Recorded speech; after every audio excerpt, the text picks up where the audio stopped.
নমস্কার। ৭৫তম প্রজাতন্ত্র দিবসের অনুষ্ঠানে আপনাদের সবাইকে স্বাগত। রাসবিহারী শৈলশিখের আয়োজনে আজকের এই অনুষ্ঠান শুরু করব আমরা আমাদের দলের সহসভাপতি শ্রী ওঙ্কার প্রসাদ ঘোষের ভাষণ। শ্রী ওঙ্কার প্রসাদ ঘোষ।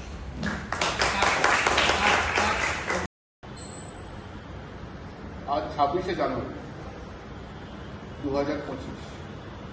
আজ ৭৬তম প্রজাতন্ত্র দিবস।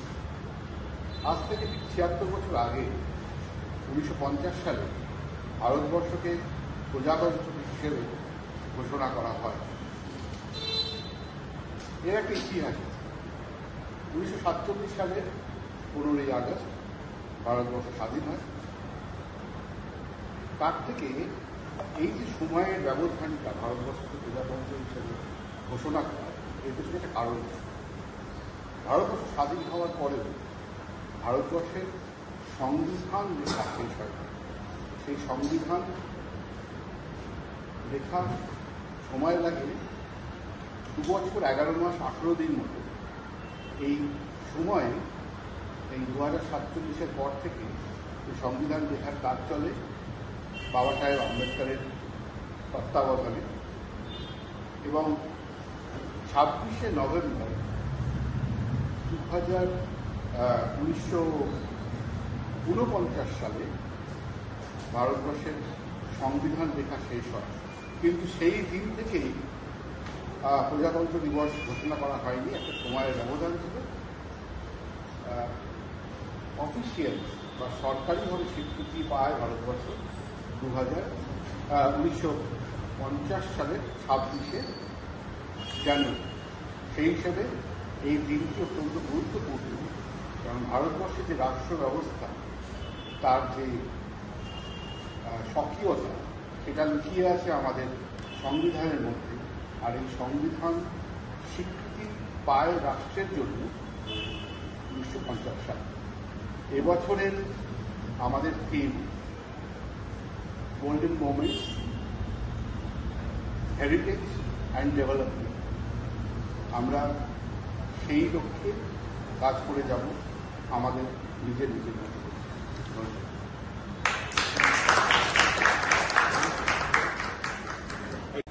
প্রজাতন্ত্র দিবসের আজকের এই নতুন অনুষ্ঠানে আমাদের পরবর্তী নিবেদন নৃত্য পরিবেশন করবেন রাসবিহারী শৈলশিখের আমাদের দলের সদস্যরা।